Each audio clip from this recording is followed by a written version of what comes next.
Hey, what is up guys, welcome to another video. So in this video we are going to be replacing the torque rod on the 7th gen Nissan Maxima. 8th gen is the same exact thing. So I did a video on this before, but I'm doing it again for somewhere for let me pop this open. So if you want to know when it's time to replace the torque rod, torque mount, you will see cracks as so. And there was another crack somewhere. It was somewhere on this side. But the reason I'm doing another video is because in the first video I did, it was on the 2012 Maxima I got. And I was saying get the part number for the 7th gen. For some reason, the same parts that's on the 7th gen that's also on the 8th gen, the 8th gen is cheaper than the 7th gen torque rod. So if you ever had to replace it, this is from a 2020, well, I think 22 or 23 Nissan Maxima, but regardless, it's the 8th gen. So part number 11350-4RA0A. So if you ever had to replace this, if you want to save some money, go with the 8th gen. I'm not sure why the 8th gen is cheaper, but if it's a direct bolt-on, because the 8th gen and 7th gen has the same motor. Minus the upgrades they did to it. So I'm gonna set that down and then we're gonna install this.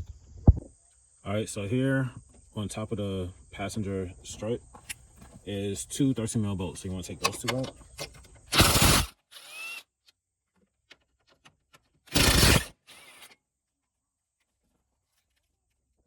All right, so next on the 7th gen, we're gonna have to remove the power steering reservoir from its bracket. So there's a little clip right there. Just use a flathead. You wanna pull this tab back, as so. Trying to give you a good angle. So let's pull that back and then lift up with your other hand. Right, so once again, pull back and lift up. And we're just gonna move that to the side. Don't tug this too hard because you will put stress on the power steering hose. It's to the 18 mil bolt that goes on the side. So I'm gonna hold this to the side and then with the other hand, use my ratchet with the swivel.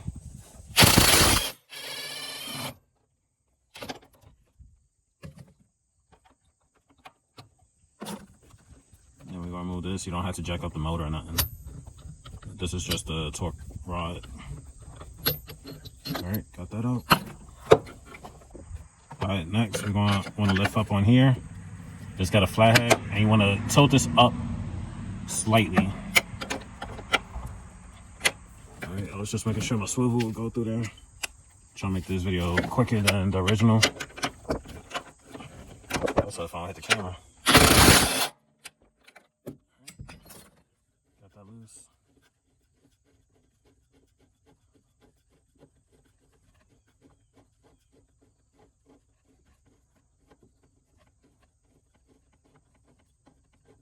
And I'll show you all the cracks and stuff so you know when it's time to replace this. It varies on a lot of things. Age, you can also do with how you drive. That also puts wear and tear on parts quicker than normal driving. So, all right. So now you just slide that out.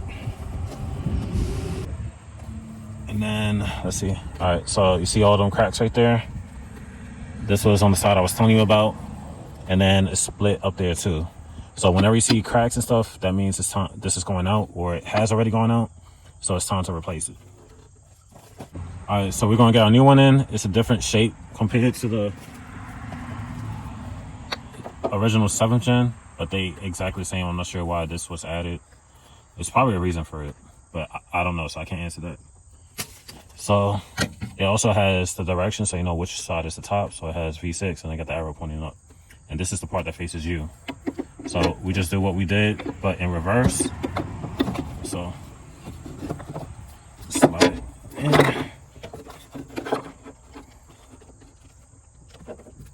And then the long bolt like this is what goes back in here. So I'm gonna lift back underneath this, get that back in there and then let it go. And then just move this around to catch the threads. So you can put put the bolt back in. And I can't stress enough, I say it in pretty much every single video, always tighten by hand first before you sit there and use any electric tool. That way you can feel if you cross threading or anything like that.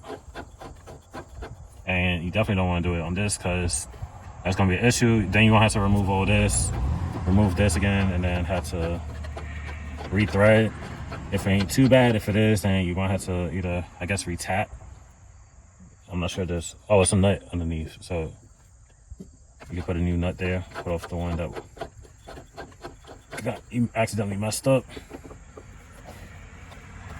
All right, so that's fully hand tightened. Yep. And then the one with the washer goes on this side. So we're gonna remove this, put this, making sure I get the bolt back into the hole. All right, so now I'm gonna tighten it with the impact. Got majority of it in. I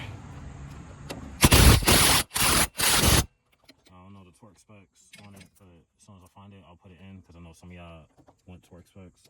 And then just put this back into its guide, push down, and it's locked in place. Now we gotta tighten this one.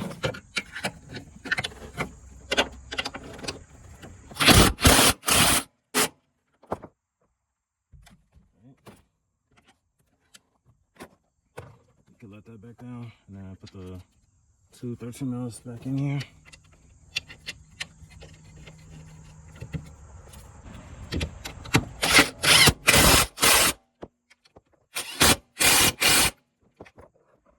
So the 8th gen torque rod mount is installed onto my 7th gen, and this one's a 2011. And like I said again, depending on what parts you're replacing on your motor, check this 8th gen. For some reason, it was a $30 difference between the 7th gen and the 8th gen at my local Nissan dealership. So as this video will confirm, the 8th gen torque rod mount does indeed fit. I didn't have to do no modifications, and the motor is not jacked up either. So you don't have to worry about it, because that's the passenger side engine mount. This is for the torque, for motor moving back and forth and stuff. But like I said, heads up, depending on what parts you're looking for, the 8th gen parts is cheaper than the 7th gen. It might be because it's older. I can't really say why the 7th gen parts is, but if you want to save some money, go ahead and just upgrade to the 8th gen parts. So this is 8th gen. This is from the 8th gen. This was from the 2023 Maxima. That's from the 2023 Maxima.